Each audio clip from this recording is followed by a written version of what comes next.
तुर्की ने अपनी सुरक्षा नीति में बड़ा और ऐतिहासिक कदम उठाते हुए स्टील डोम नामक अत्याधुनिक बहुस्तरीय वायु रक्षा प्रणाली लागू करने की घोषणा कर दी है।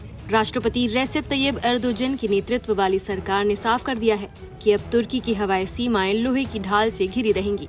किसी भी मिसाइल, ड्रोन या हवाई खतरे को आसमान में ही निस्तनाबूद कर दिया जाएगा।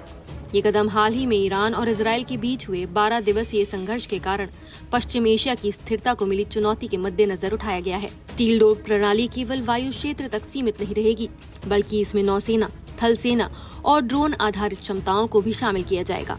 इससे स्पष्ट संकेत मिलता है कि तुर्की भविष्य के किसी भी संभावित युद्ध को बहुआयामी तरीके से निपटने के लिए तैयार हो रहा है। रक्षा मंत्रालय के अनुसार स्टील डोम कोई एकल उपकरण नहीं, बल्कि एक समन्वित इंटीग्रेटेड एयर डिफेंस सिस्टम है, जिसमें अत्याधुनिक रडार, सेंसर, इंटरसेप्टर मिसाइलें और डायरेक्टेड एनर्जी वेपन सिस्टम शामिल हैं। इसका पूरा ढांचा नेटवर्क केंद्रित होगा, जो कृत्रिम बुद्धिमत्ता यानी AI के जरिए हवाई खतरों का रियल टाइम विश्लेषण कर कार्रवाई करेगा। इस प्रणाली को 4 परतों में विभाजित किया गया है।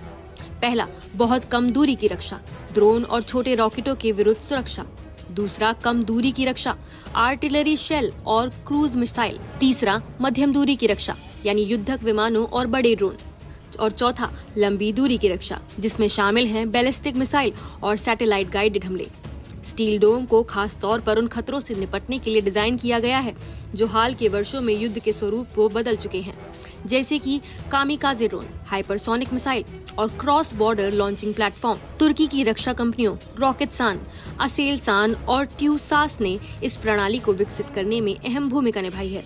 इस प्रणाली में गोकबर्ग और अल्का जैसे लेजर आधारित हथियार शामिल हैं, जो विशेष रूप से ड्रोन और हल्के विमानों को हवा में ही नष्ट करने में सक्षम हैं।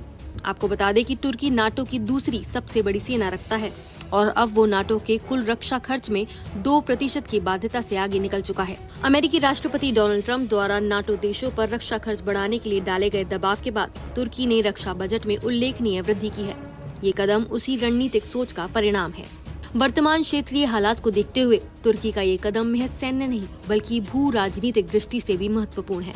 इजराइल, ईरान और रूस के बीच बदलते समीकरणों में अब तुर्की खुद को एक मध्यस्थ शक्ति नहीं, बल्कि एक तैयार और सजग सैन्य ताकत के रूप में स्थापित करना चाहता है। स्टील डोम केवल तकनीकी परियोजना नहीं, बल्कि तुर्की की रक्षा स्वायत्तता की दिशा में एक निर्णायक प्रयास है, जिससे वो भविष्य के किसी भी क्षेत्रीय संघर्ष में कमजोर कड़ी न साबित हो।